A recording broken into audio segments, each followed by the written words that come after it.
ఓం నమో నారాయణాయ శ్రీమతే రామానుజాయ నమః. శ్రీమన్నారాయణ చరణం శరణం ప్రపద్యే. అస్మద్ గురుభ్యో నమః. అందరికీ నమస్కారం అండి. మనకు చైత్రమాసం అయిపోవస్తుందండి. మరి చైత్రమాసంలో బహుళపక్షంలో వచ్చే ఏకాదశికి వచ్చేస్తూ ఉన్నాం మనము. కాబట్టి ఈ ఏకాదశి మహత్యాన్ని మనం ఎప్పుడూ తెలుసుకుంటూ ఉంటాము. మనము ఏకాదశి వ్రతాన్ని ఎంత భక్తి శ్రద్ధలతో ఆచరిస్తామో అదేవిధంగా ఈ వ్రత మహత్యాన్ని వినడము చదవడము అనేది కూడా చాలా ముఖ్యమైనది. కాబట్టి మనం ప్రతిసారి చెప్పుకున్నట్టే ఈసారి కూడా ఈ ఏకాదశి వ్రత మహత్యాన్ని తెలుసుకుందాం. మరి ఈ ఏకాదశి వ్రతాన్ని గురించి పాండవులు కృష్ణ భగవాన్ని అడుగుతూ ఉంటారన్నమాట. ధర్మరాజు గారు హే భగవాన్ అని శ్రీకృష్ణుణ్ణి అడుగుతాడు. ఈ చైత్రమాసంలో బహుళపక్షంలో వచ్చే ఏకాదశిని ఏమంటారు, ఆ రోజు ఎవరిని పూజించాలి, దానివల్ల కలిగే ఫలితం ఏమిటి తెలియజేయవలసిందిగా కోరుతాడు. అప్పుడు శ్రీకృష్ణ భగవానుడు ఈ విధంగా చెప్తూ ఉన్నాడు. రాజా, ఈ చైత్ర శుక్ల కృష్ణపక్షంలో వచ్చే ఏకాదశికి వరుదిని ఏకాదశి అని పేరు. ఇది ఈ లోకంపై లోకంలోనూ కూడా ఎల్లప్పుడూ మనను సుఖప్రాప్తిని కలిగిస్తుంది. మరి అదేవిధంగా వరుదిని వ్రత మహిమ వల్ల ఎంతోమంది రాజులు స్వర్గప్రాప్తిని పొందారు. మనకు 10,000 సంవత్సరములు తపస్సు చేసినను ఈ ఏకాదశి వ్రతము చేయుట వల్ల కలిగే ఫలాన్ని పొందలేరు. అంత విశేషమైనది ఈ ఏకాదశి అనేది చెప్పారనమాట. అలాగే రాజా, అశ్వదానం కన్నా గజదానం శ్రేష్టమైంది, గజదానం కన్నా భూదానము శ్రేష్టమైంది, భూదానం కన్నా నువ్వుల దానం శ్రేష్టమైంది, నువ్వుల దానం కన్నా సువర్ణ దానం శ్రేష్టమైంది, మరి సువర్ణ దానం కన్నా అన్నదానము ఉత్తమమైంది. అన్నదానము చేయడం వల్ల దేవతలు, పితరులు, మనుషులు అందరూ ఎవరైనా కూడా తృప్తి చెందుతారు. మరి కన్యాదానం కూడా అన్నదానంతో సమానమైనది. కన్యాదానంతో సమానమైనది గోదానం ఉంటుంది.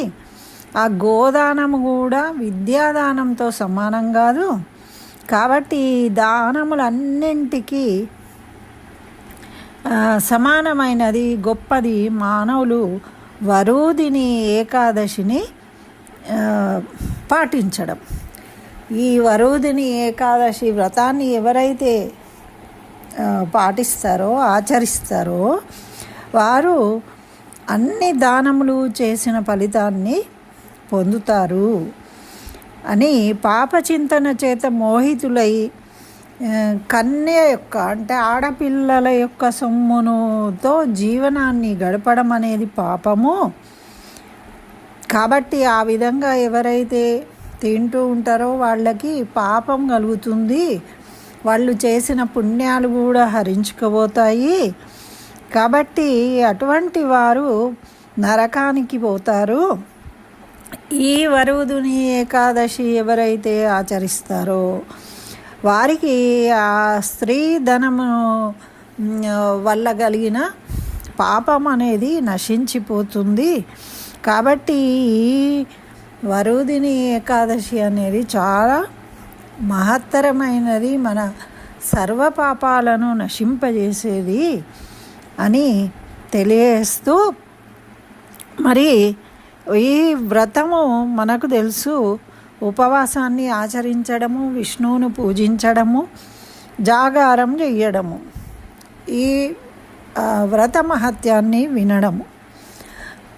అయితే ఈ వరుదిని ఏకాదశి రోజు దానములు చేసినట్టయితే చాలా పుణ్యం కలుగుతుంది అని తెలియజేస్తూ, మరి అట్టి వారిని గురించి తెలుసుకుందాము అని శ్రీకృష్ణ భగవానుడు ఈ విధంగా తెలియజేస్తున్నాడు యుధిష్ఠిరుడికి. పవిత్రమైన పురాణ గాథ ఉంది దీనికి సంబంధించి, దాన్ని నీకు తెలియజేస్తాను. మాంధాత అనే రాజు ఉండేవాడు సత్యయుగంలో. ఆయన చాలా దయాగుణం గలవాడు, చాలా పరాక్రమవంతుడైన రాజు. మరి అతను నర్మదా నది ఒడ్డున దట్టమైన అడవిలో ఘోర తపస్సు చేస్తూ ఉన్నాడు. శ్రీ మహావిష్ణువు పాదపద్మాలను ధ్యానిస్తూ ఉన్నాడు. అట్లాంటప్పుడు ఏం జరిగిందంటే, ఒకరోజు ఆ రాజు తపస్సు చేసుకుంటూ ఉండగా ఒక పెద్ద అడవి ఎలుగుబంటి అకస్మాత్తుగా వచ్చి రాజుపై దాడి చేసింది. ఆ జంతువు రాజు కాలును కొరకడం మొదలుపెట్టిందట. అలా కొరుకుతున్నప్పటికీ కూడా రాజు మాంధాత భయపడకుండా, కోపం తెచ్చుకోకుండా, తన తపస్సును ఆపకుండా విష్ణువును మనసులో ధ్యానిస్తూ ఉన్నాడు. ఆ బాధను భరించాడు, భగవంతుడి మీద భారాన్ని వేసి. తనను రక్షించేవాడు ఆ భగవంతుడు అని భగవంతుడిని ప్రార్థించాడు. ఆ విధంగా ప్రార్థించడం వల్ల విష్ణుమూర్తి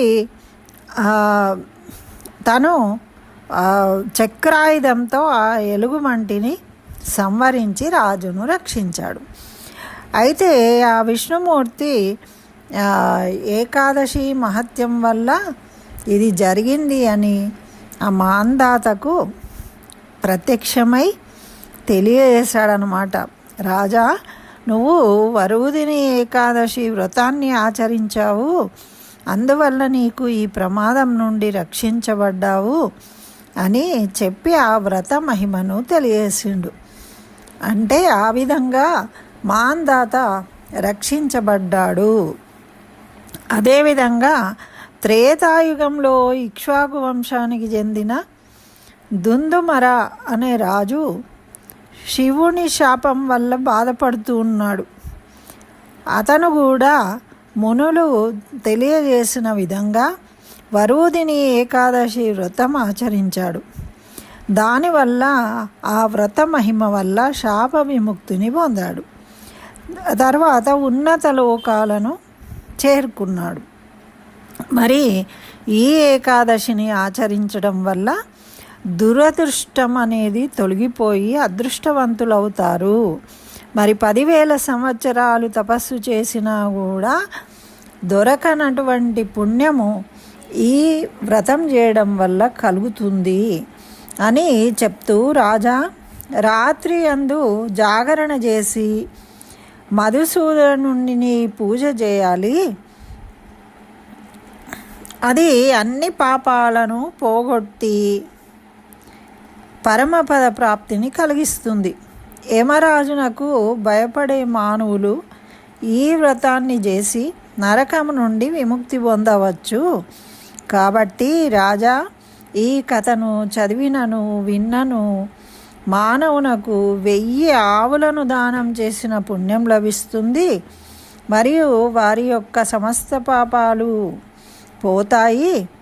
మరి తిరిగి చివరకు విష్ణులోకాన్ని చేరుస్తుంది అని ధర్మరాజునకు శ్రీకృష్ణుడు వరుదిని ఏకాదశి వ్రత మహత్యాన్ని ఉపదేశించిండు. ఆ బుద్ధిమంతులైన పాండవులు చక్కగా ఈ వ్రతాన్ని ఆచరించి ఫలితాన్ని పొందారు.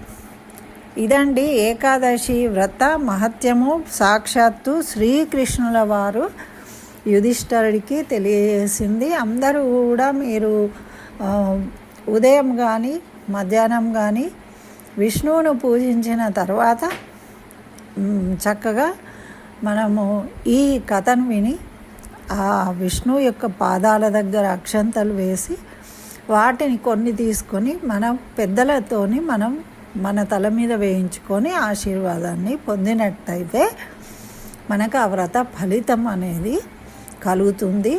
ఉపవాసం చేయడం అంటే కలియుగంలో మన ధర్మం ప్రకారము నిట్టు ఉపవాసము ఉండకూడదు. ఏవైనా పండ్లు పాలు తీసుకోవచ్చు.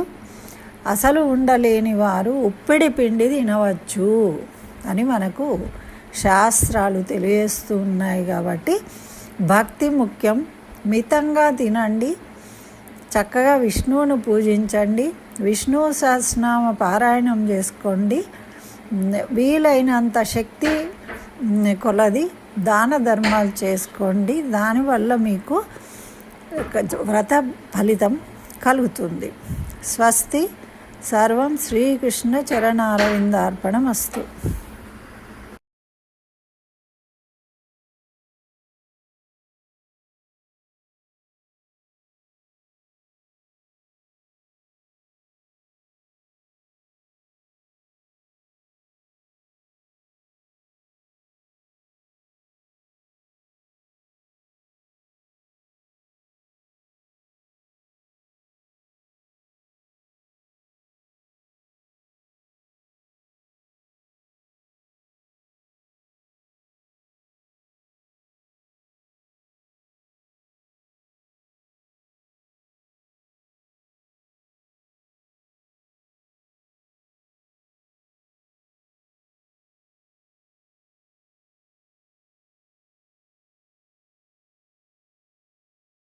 స్వస్తి.